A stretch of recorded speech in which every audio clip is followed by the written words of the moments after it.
Hello, everyone, and welcome to this webinar on strategies to ensure an accessible distributed learning course. My name is Aisha Haynes, and I'm the Program Manager for Distributed Learning at the Center for Teaching Excellence at the University of South Carolina. I also teach online as well. So here's a picture of me and my best friend, one of my best friends, Kaki, and we have a great time here together at the University of South Carolina. So being that I just returned from Mexico on Monday, I just spent a week there in Playa del Carmen, Cancun, and Tulum, I would first like to ask, ¿De dónde eres? Or where are you from? So where are you all from? I know that we have some participants who are going online, so if you can type in the chat box, where are you from? What school are you located at?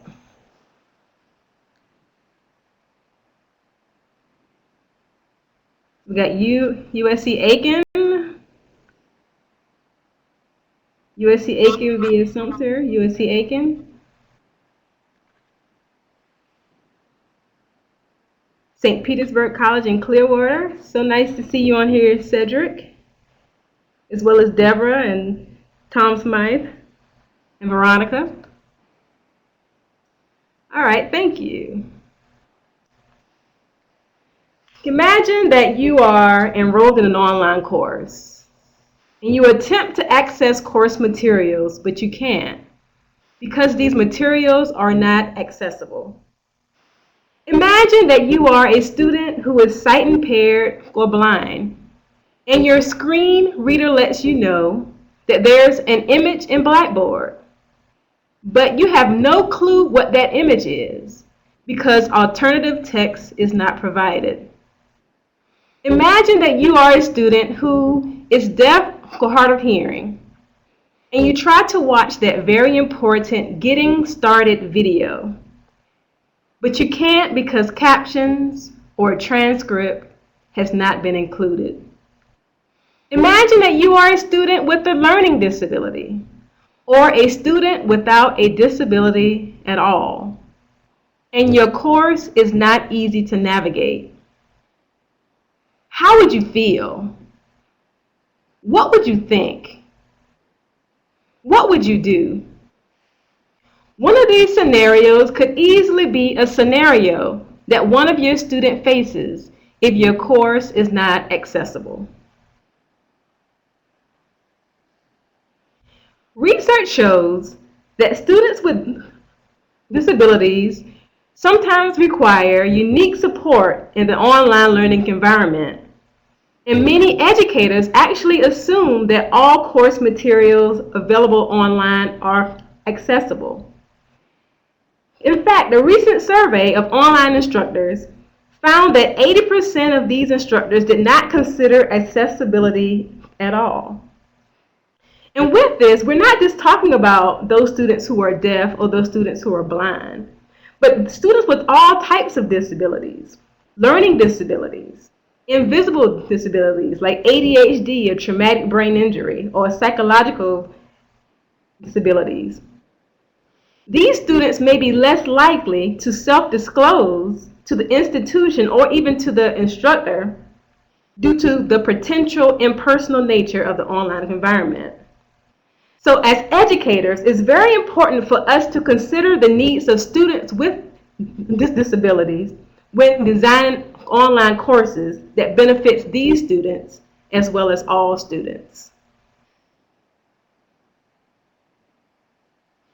Oftentimes, when we look at signs, we see Braille. When we look outside of buildings, we often see ramps. As soon as we step inside of buildings, we see elevators. When we see restrooms, we see accessible stalls. When we see sidewalks, we often see curbs. These curbs were originally put in place for individuals in wheelchairs. But guess who else uses these curbs? People with grocery carts and parents with strollers. So the point that I'm trying to make is that these things are already put in place for accessibility. So why can't we have that same mindset for education? Why can't all Word documents, PowerPoint presentations, Excel spreadsheets, and PDF files be accessible as soon as a student steps foot inside of the class? Why can't we go ahead and caption or transcribe all lecture videos? Why can't we go ahead and include alternative text for all images? And why can't we go ahead and create easy to navigate courses? Well, we can. And a good first step is that you all are here today in this webinar. First, some statistics. According to the World Health Organization, there are 56 million people in the United States who are identified as having a disability. 11% of these individuals are college students and 10% adults. There are 1 in 5 Americans who are 12 or older who has a significant hearing loss. There's over 285 million people worldwide who are visually impaired. There are 37 million people in the United States who are deaf or hard of hearing. And let us not forget those men and women, those veterans of the Iraq and Afghanistan wars who have come home injured as well as disabled. In terms of medical advancements, premature babies are surviving. People are surviving accidents, and stroke victims are living longer lives. Oftentimes, these individuals are living with a disability. We also have an aging society. People are living longer, but they are living longer with a disability.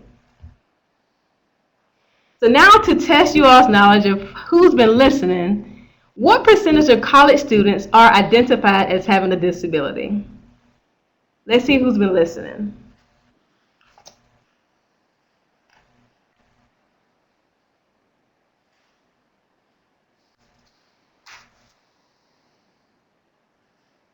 We have an 80%.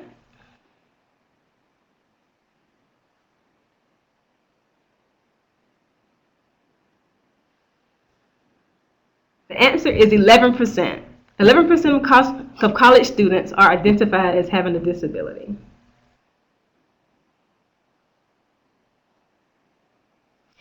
There are many laws out there that mandate accessibility, like the Rehabilitation Act, Sections 504 and 508, and the Americans with Disabilities Act, the ADA. But what I want us to do is not focus on laws, but focus on doing what's right. And that's less focus on laws and more focus on access.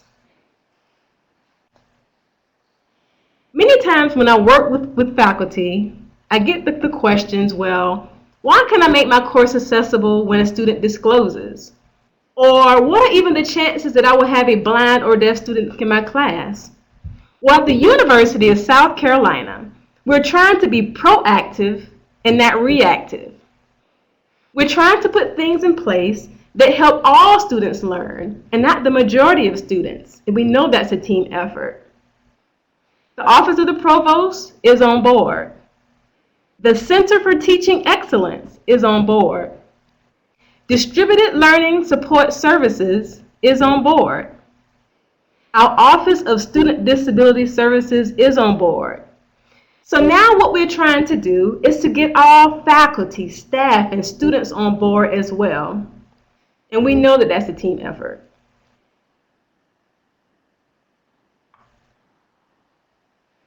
Course accessibility is not just about a disability. Course accessibility is about increasing learning. It's about inclusion. It's about equality. Ultimately, it's about student success. Things that we put in place to help students with disabilities help all students learn.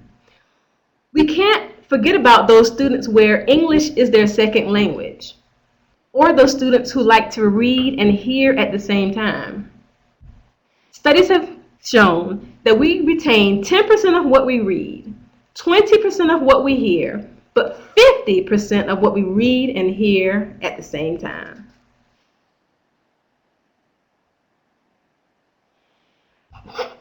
Earlier this year, I was reading a magazine called Careers and the Disabled. And in the magazine, I read about this guy named Christopher from Kentucky who was legally blind. Christopher, like many individuals, always wanted to earn a college degree. But Christopher stated that he was being held back by his disability. He was enrolled in a traditional program and found transportation to be a huge challenge. And he felt very insecure about keeping up with his classmates. Unfortunately for Christopher, he dropped out of school after his first semester. But online education has changed Christopher's life. Christopher in this story noted that online education, in an online classroom, everyone is equal, and he felt that he had the same advantages as everyone else. Not only did Christopher graduate, but he started his career in early childhood education and went on to graduate school. Christopher also noted that online education levels the playing field from people from all backgrounds, regardless of their challenges or their walks of life. So as educators, why can't we let students like Christopher know, students who have various challenges, why can't we let these students know that they can be successful in an online environment, that they can be very successful in an online learning environment?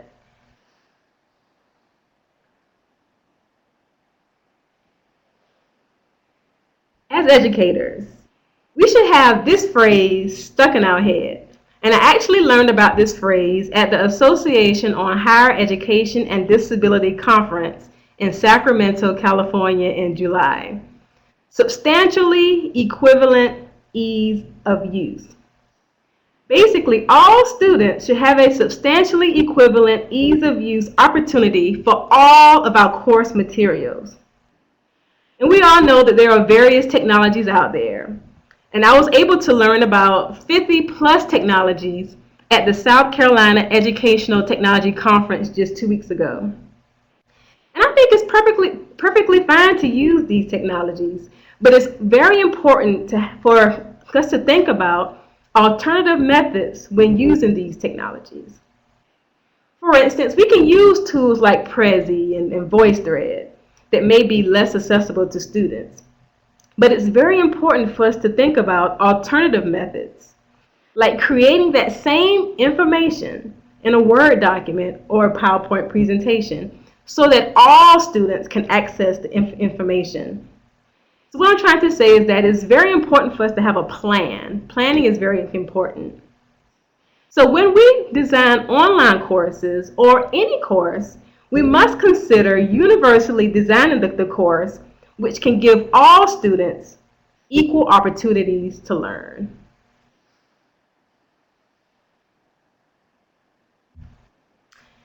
I mentioned this word screen reader earlier in the presentation, so I wanted to define what that is because I'm going to talk about it a little bit more throughout the presentation. So a screen reader is basically a text-to-speech program that allows the user to listen to what's on the computer screen.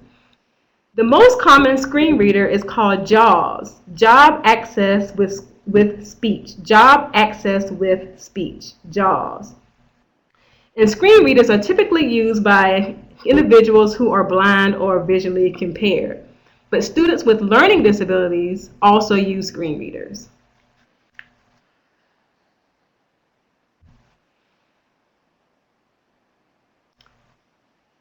So I want to ask, what strategies do you currently use to make your course accessible? For those people online, or Veronica can type in something that people there in the audience state. What strategies do you currently use to make your own classes accessible?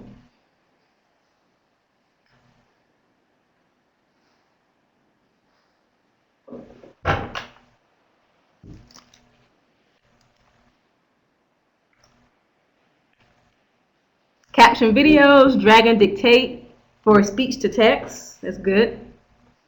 Alt text, very good. Consultation and best practices for recording lectures, very good.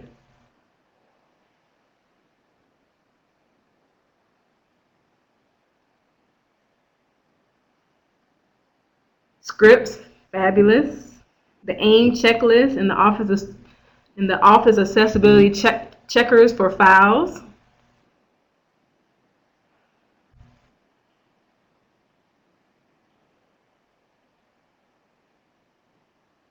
Very good. These are some very good strategies that you all currently use. And some of these strategies I'm going to talk about in this presentation. Yes, Microsoft Accessibility Checker, I will talk about that as well. Great, great. Thank you all so much for sharing these strategies that you currently use with me. So here are some strategies that I'm going to be talking about here in this presentation. And here is just one simple one. What about allowing students to view the syllabus before the course starts? What this does is that it allows students to view the course activities and materials, types of materials, before the course starts. And it allows students to see if they will need an accommodation beforehand, especially those students who don't want to disclose or who are hiding their disability. What about creating engaging materials for students?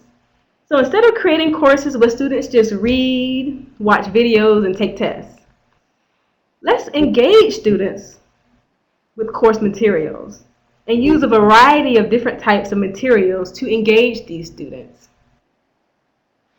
There are a variety of different font types out there. The best fonts for course accessibility are Arial, Verdana, Helvetica, and Calibri. These types of fonts are easier for visually impaired students, and they're actually easier for me to view now as well. I've seen a lot of times New Roman font, but I found that now my eyes are better with Arial and these various sans serif fonts. We also should make sure that font sizes are at least 12 points. We want to display emphasis. It's important to use bold instead of various colors to display emphasis.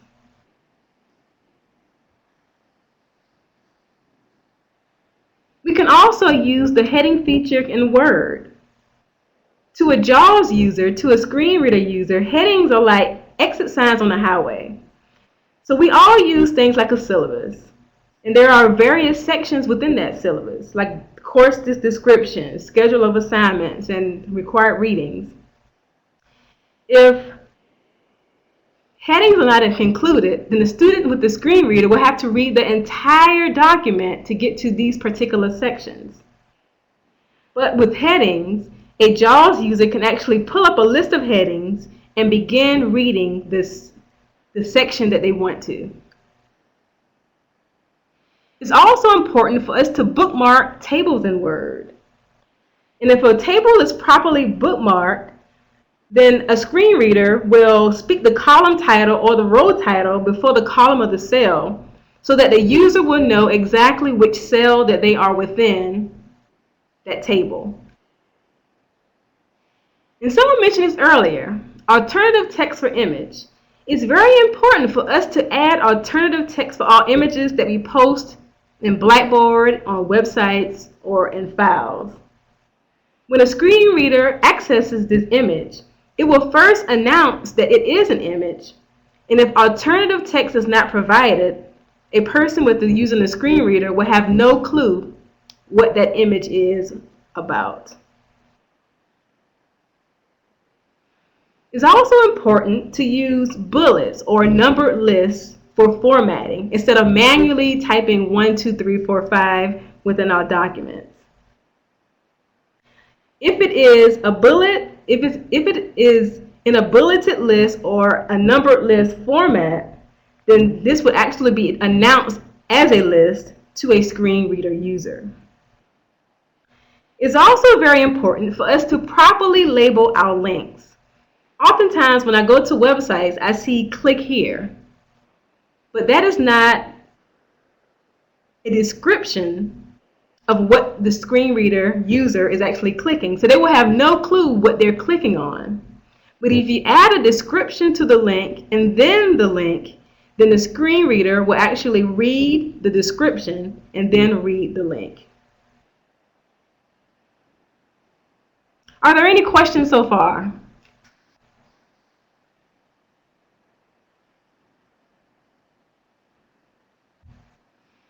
Another quiz.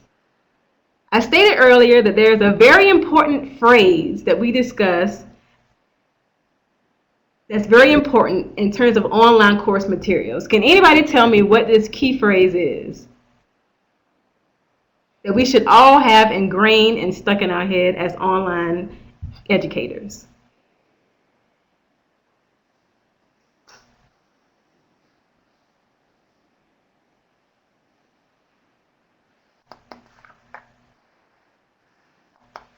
Cedric has a part of it.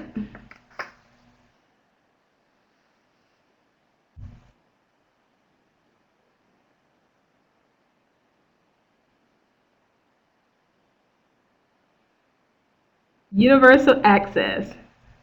No. The key phrase is substantially equivalent ease of use. We must make sure that all of our courses are substantially equivalently ease of use for all students, for all of our students.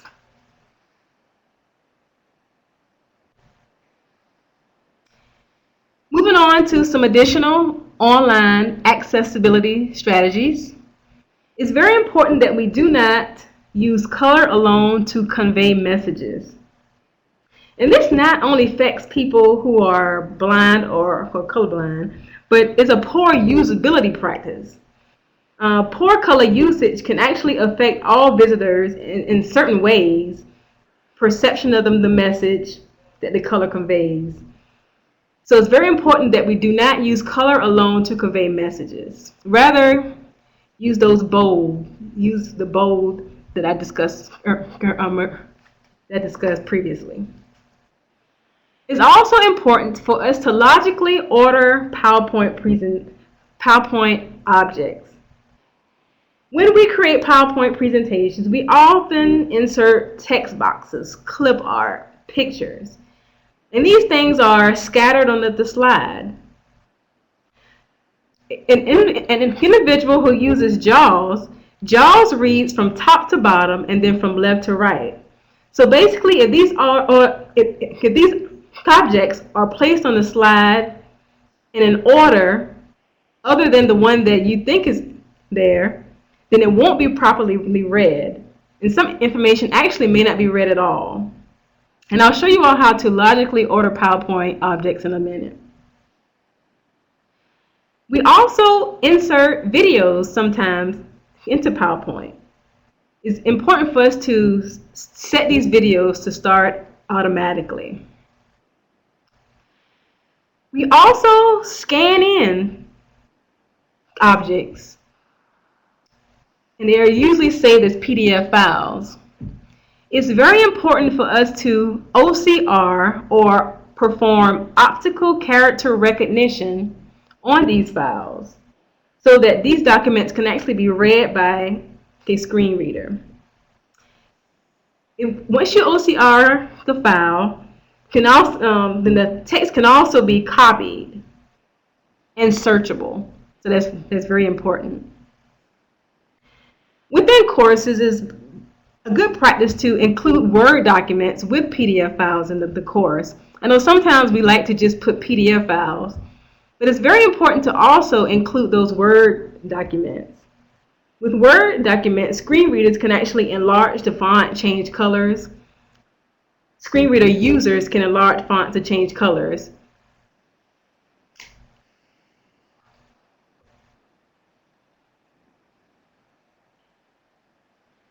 We can also make sure that our pictures and our animations are used to enhance instructional materials and illustrations without causing a distraction. When we look at pictures, We also want to make sure that they are appropriately sized and can be viewed entirely without scrolling. When we include audio, we want to make sure that it's very clear.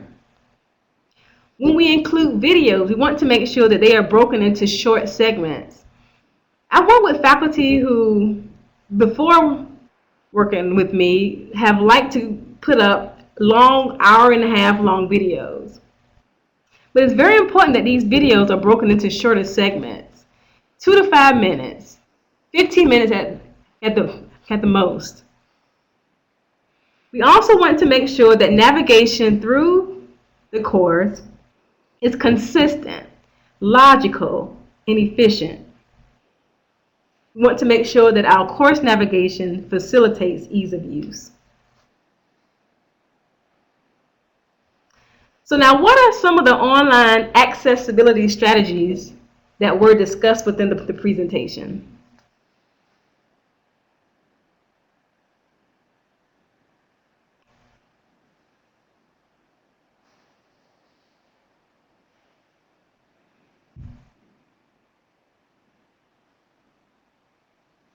Great, great.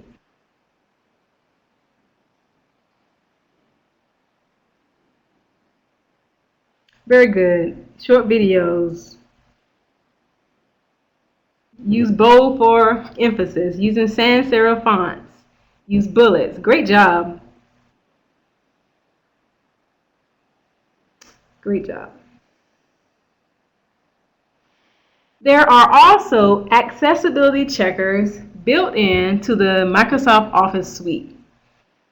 Word, PowerPoint, and Excel all have built-in accessibility features, and I'll show that a little bit later. Within PowerPoint, I will show this as well, how to arrange items using the selection pane so that it will be properly read in the correct order for a screen reader. And it can also be done on a Mac. There's also an accessibility checker in PDF.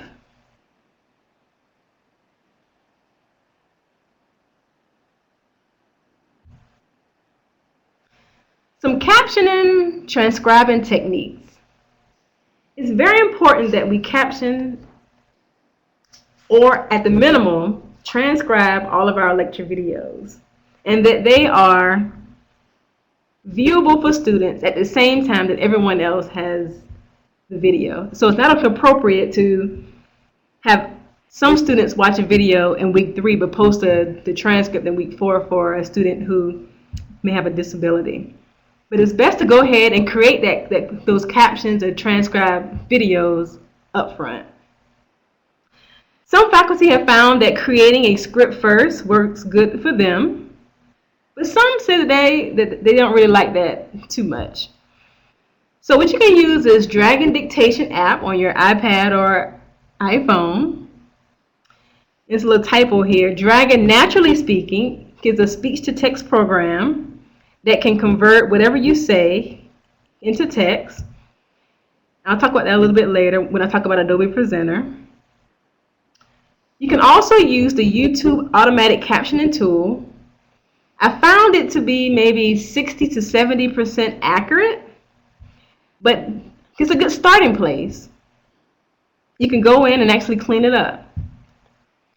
At the Association on Higher Education and Disability Conference, I learned about the Amora captioning tool, which allows you to caption videos that someone else has created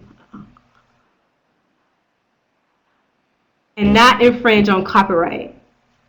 So if you find a video on like YouTube, you can use the Amora captioning tool to actually caption the video without having to actually download the video.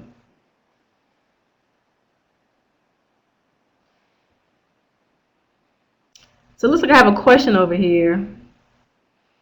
If a video has a player to pause, stop, fast forward, and rewind, what would be the main issue to shorten the videos? Using the player, user can manage how long they watch and then restart.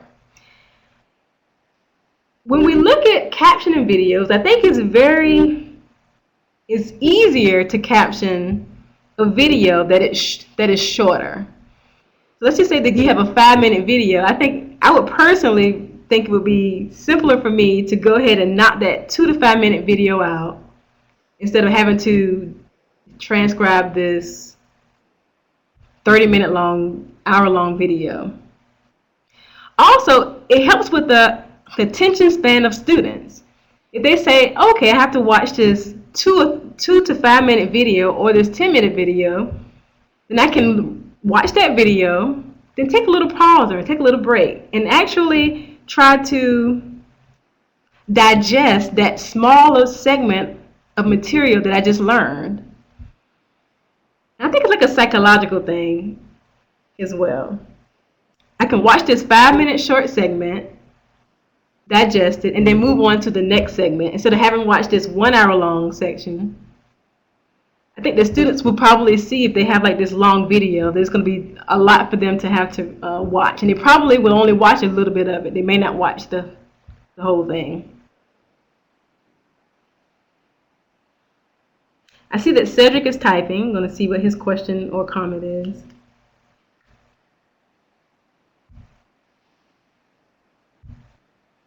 And it's also a best practice in online education as well to have shorter lecture videos than long videos as well. Yes, Cedric says that it can also help to identify key points of emphasis, and students can choose what they want to cover or learn.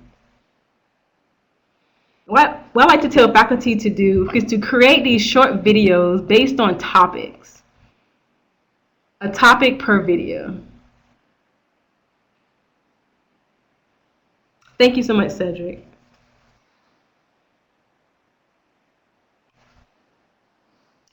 Many faculty here at USC use Adobe Presenter. And Adobe Presenter is basically media-rich voice over PowerPoint. And the way that we found to make these videos accessible is to put the actual transcript in the notes section of the video. And what I've done is I've actually found out how to use Drag and Naturally Speaking and Adobe Presenter at the same time. So you can create your Adobe Presenter presentations and use Dragon on the same computer at the same time to get your transcript. And with that, you will have to go in and make some modifications to the text, punctuation, those types of things. And then you can simply copy your transcript and put it within the notes section. If anybody's interested in that, I actually have a handout and I can send it out. And that's using Adobe Presenter and Dragon Naturally Speaking at the same time. I will definitely share that.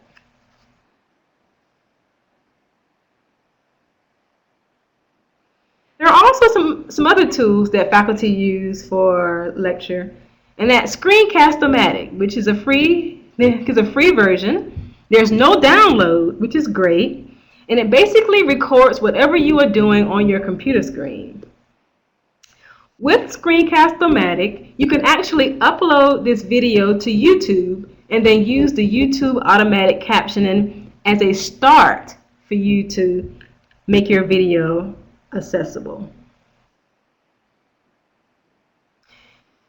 Many faculty are also using Camtasia Studio. Camtasia Studio is a screen recording tool, and it can also be used as a voice over PowerPoint tool. Camtasia is also a nice video editing tool. Camtasia has a built-in speech-to-text component, and it allows users to actually caption these videos. The good thing about Camtasia Studio, the newest version, 8.2, is that it can be saved as HTML5, which means that it can be viewed on mobile devices. So if you create a video in Camtasia, you can go ahead and create captions with it, save it as HTML5, and students who are using those iPads, those iPhones, can view these videos, as well as Droids. They can view these videos and see the captions at the same time. And I found out that with the new version of Camtasia, so that's very good. There's also a tool out there called Vimeo, which you can upload videos.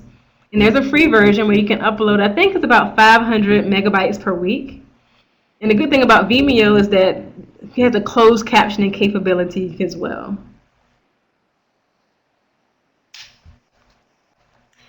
So now, what tools do you all use to create your lecture presentations? I mentioned some that we use: Adobe Presenter, some use Screencast-O-Matic, some use Camtasia Studio. Jing is a good one, yes. Adobe Connect, okay.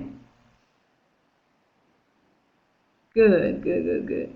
I know when I went to the Ed Tech conference a few weeks ago, people are using all types of various presentation software. So I need to read up some more on some of these lecture presentation softwares out there that are free. I know I heard of one called BrainShark, which is kind of similar to Adobe Presenter. We can do the voice over PowerPoint. BrainShark. I learned about that a couple of years ago, but I haven't used it in a while.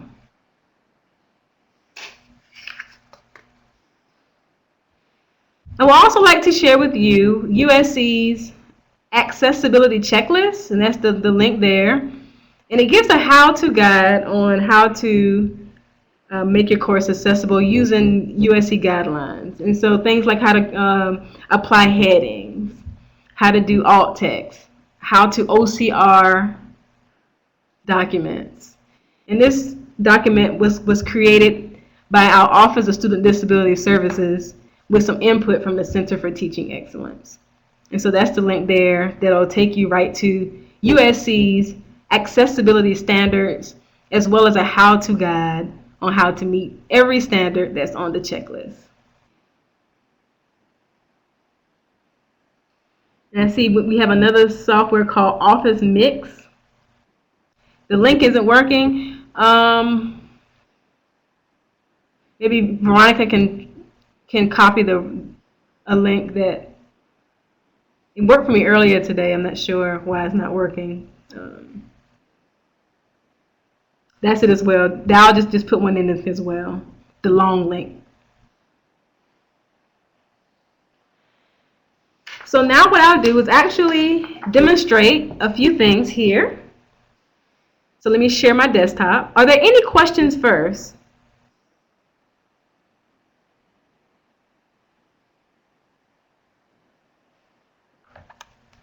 And we have mixoffice.com. I'm going to have to try to play with that a little bit as well. Is it free? Is it a free tool?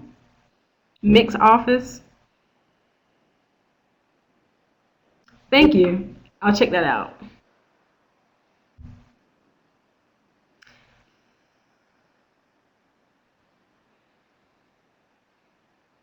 Now I'm sharing my computer screen.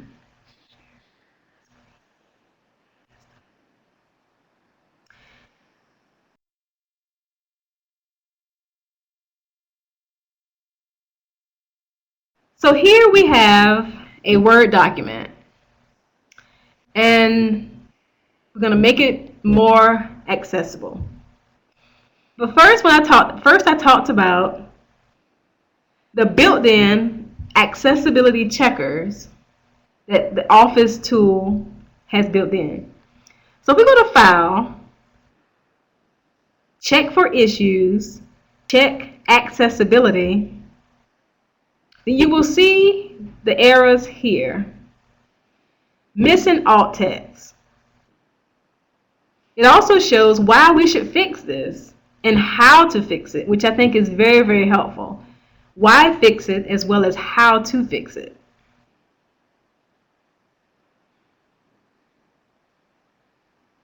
And that's in Word, PowerPoint, Excel as well, that built-in checker. So that's a good place to start. So you can just pull up your document, go to File, check for issues, check accessibility, and you can Aisha, see how your course fares. Do you know fares. the steps for doing that on a Mac? Off the top of your head? I was on a Mac in my last session and tried to quickly find it and couldn't. I'm not a Mac user, so I couldn't quickly find it, but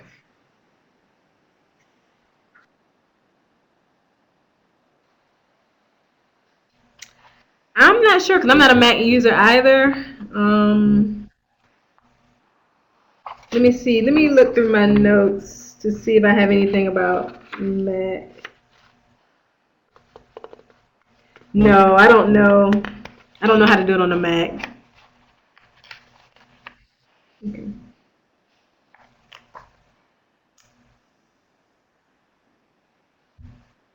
All right.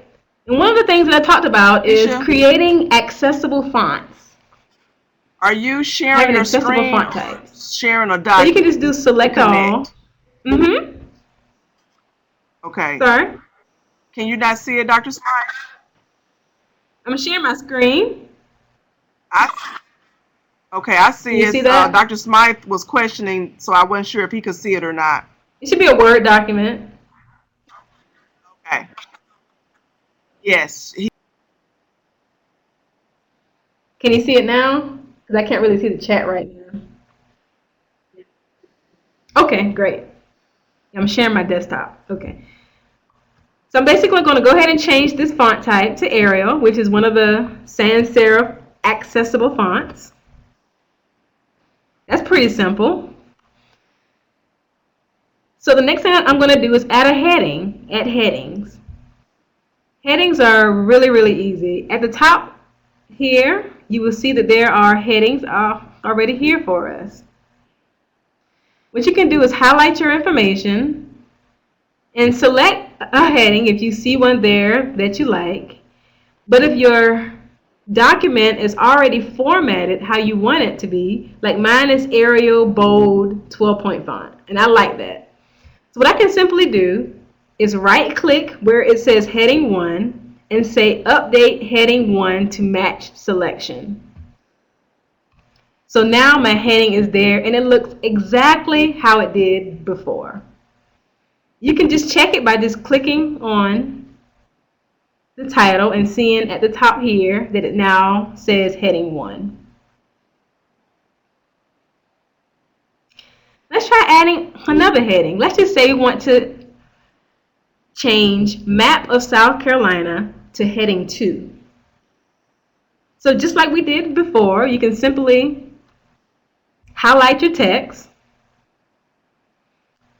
right click heading 2, and say update heading 2 to match selection.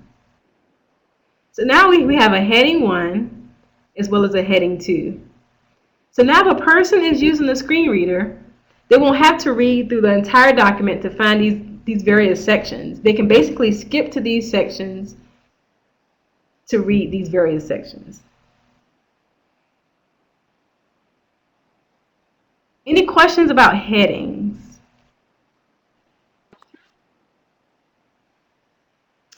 All right, so I'll move on to alternative text for images. You see here we have a beautiful map of South Carolina. We have Columbia here as well as other cities. So to add alternative text for images, you basically right-click the image and then click Format Picture. And this is actually Office, this is Word 2010 that I'm working in here. At the bottom here, it says Alt Text. And you will see here for the description, it's something that's not usable. If a student with a screen reader accesses this image, it's going to read this description, which means nothing to them. So what is very important for us to do is to add a description of the image, a detailed description of the image in this description box. We can leave title blank, but in the description box is where we would need to add that alternative text. I'm just going to add a kind of short one here, but basically I'm going to say image of South Carolina, but you can be as detailed as you want. And under here, it tells you why alt text is important. So you're gonna want to add a very detailed description there. And then you just click close. So now your text has alternative text entered into it. We can go ahead and make this the heading 2. We also have a table. Earlier in the presentation, I mentioned the importance of bookmarking our tables so that a screen reader user will know exactly which cell that they are in once they access this particular table. Now let me show you how simple this is. You basically put your cursor in the first cell, click Insert on the toolbar, click Bookmark, simply type column, title, one word, no space, and then click Add. And so now a person who uses a screen reader will access this image and they will know exactly which cell that they are in within this particular table.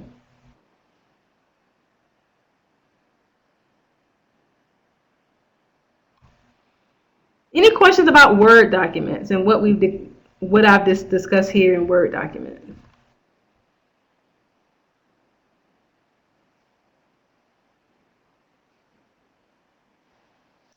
All right, so now I'm going to pull up a PowerPoint presentation and talk a little bit about that. So you all should now see a PowerPoint presentation that says My Favorite Flowers.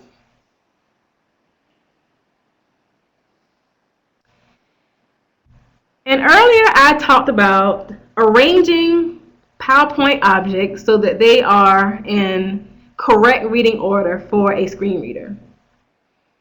So well first, let's view the accessibility checker. You can go to File, Info, Check for Issues, Check Accessibility. And here it's telling us that we don't have alt text or images and we need to check the reading order.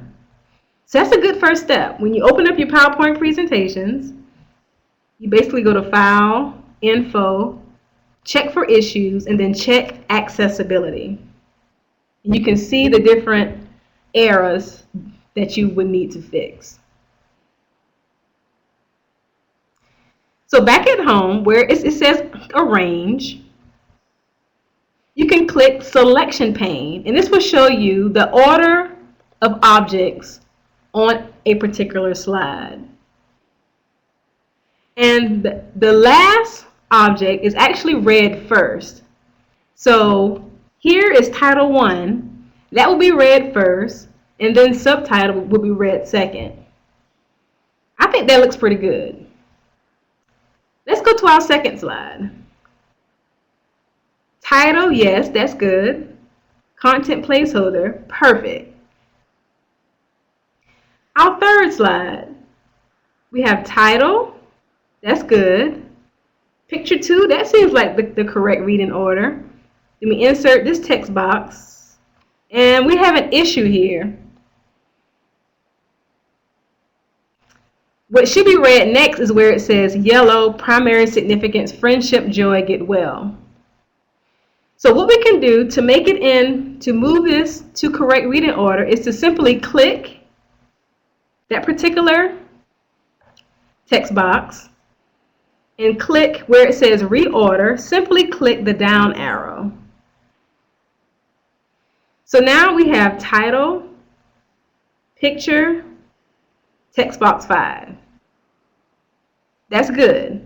And now it goes text box 4, which is not in the correct reading order. So let's go ahead and move that one up, that text box up. And let's try again from the beginning. We have title. We have the picture of the beautiful yellow flower. We have the text box that describes that flower. We have that picture, too, of the beautiful pink roses. And then we have the text box. So now this is good. We go to slide 4. We have title, content placeholder, text box, and that's good as well. And again, in PowerPoint, you can add alternative text to images the same way as we did in the Word document. So you can basically right-click, format picture, alt text, and add a detailed description.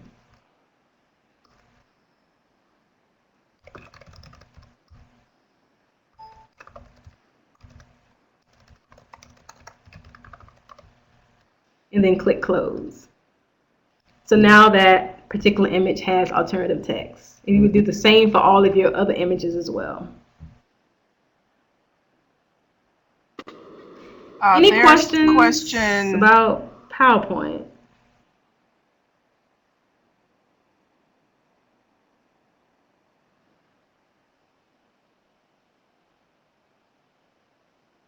Oh, okay. Let me scroll down.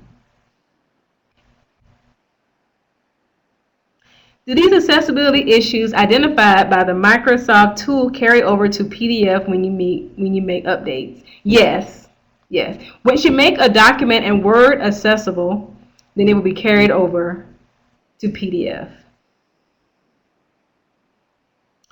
It's been my experience that PowerPoints from some publishers are not compliant. What would your advice be to faculty when using publisher PowerPoints? I've had that same issue. I've worked with many faculty who have PowerPoints from publishers that are not accessible. So what we've done here at the CTE is actually worked with them to actually make them accessible. But I don't see an issue with maybe contacting the publisher to let them know that accessibility is very important. It may not be on their radar screen, but hopefully it is. And we should let them know that these PowerPoints should be accessible when students and faculty actually receive them. So I know that here we've worked one-on-one with faculty to make them accessible. But I also think that we need to start having some conversations with publishers to make all types of things accessible, videos accessible that they post, documents accessible, as well as PowerPoint presentations accessible as well.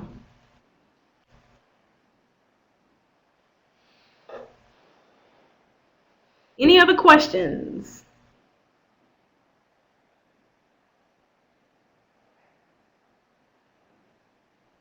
Aisha,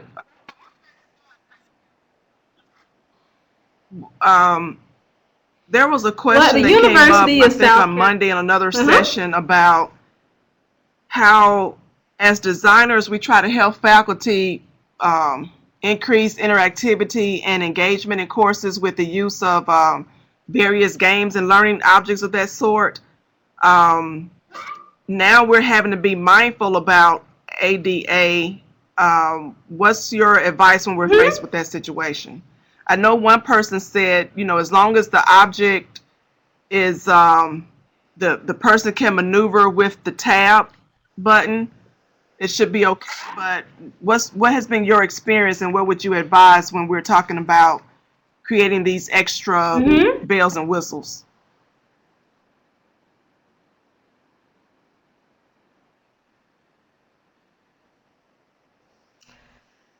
I think that kind of goes back to when I talked about substantially equivalent ease of use.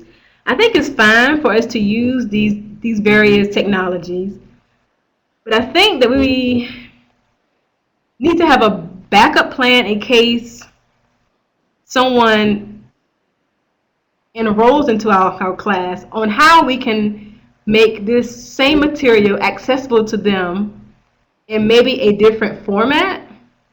So I think that it's fine for us to use these potentially inaccessible tools, but we have to have a plan in place to make sure that we have an alternative method for students to get the same materials, that they can substantially equivalently ease of use get that same material, get that same information.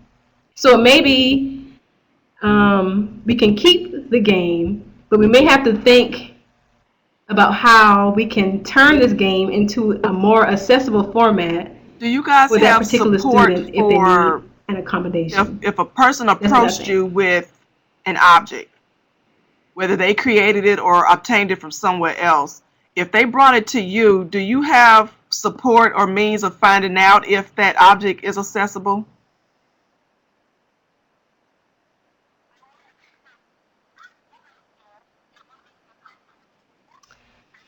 I know that here at USC, at the University of South Carolina, we use the Quality Matters rubric. And the fifth edition just came out a few months ago. And one of the standards on the Quality Matters rubric is that we need to have an accessibility, a link to the accessibility policy for technologies that we use. So I think that going forward, that there will be a link to the technology, to the accessibility policy of all technologies that we use. And if there's not one, then we will have to make some type of statement about the accessibility of that particular Well, I was more technology. referring to, let's I don't know say, if that answered your question or not. let's say you were approached with a learning object that was filled with hotspots, if you will, or a matching game or something like that. So if I'm a faculty member and I approach you, say, hey, I want to use this in my course, you are probably going to check to make sure that it's accessible. So I'm asking, what means do you guys have in place to make sure that that item is accessible?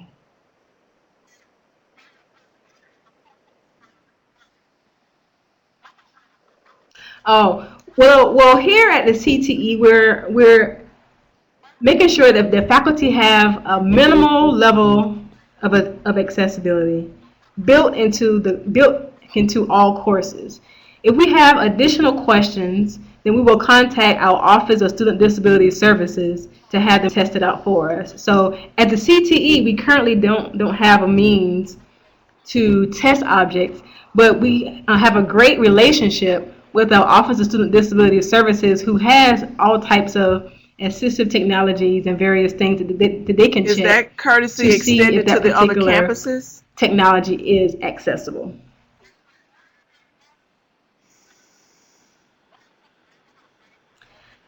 Well, I know that we service USC Columbia as well as the regional campuses in Sumter, Salkehatchie, Lancaster, and Union. There may be a question to ask them um, if they would, but I know that they specifically service those five campuses. Well, Bradley is typing out, and he's with our Office of Student Disability Services, so he may have a good answer for you. Okay. He can check for you with the director of the Office of Student Disability Services. I'm also gonna, I didn't send my presentation handouts ahead of time, but I'm gonna send it to Veronica, and she can distribute it to you. I actually have a handout that takes you through how to make headings in Word and things like that, and those strategies that I talked about within the presentation. And I also have some helpful links as well. I was out for a week in Mexico, so I'll send that to Veronica. And I would like to end by saying that at the University of South Carolina, we know that there are no limits to what we can do. We would like to extend that same mindset to all educators, that there are no limits to how accessible that we can make all online courses for students with and without Thank you, Aisha, disabilities. for presenting Thank for you all me. so much for This was being here with great. me today.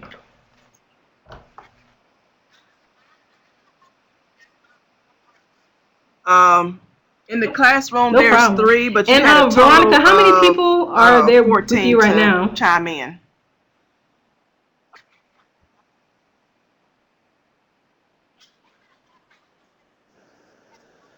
Okay, good, good, good, good. And if you ever have any questions, here, put my contact information back up. You can always contact me, and I'm going to send Veronica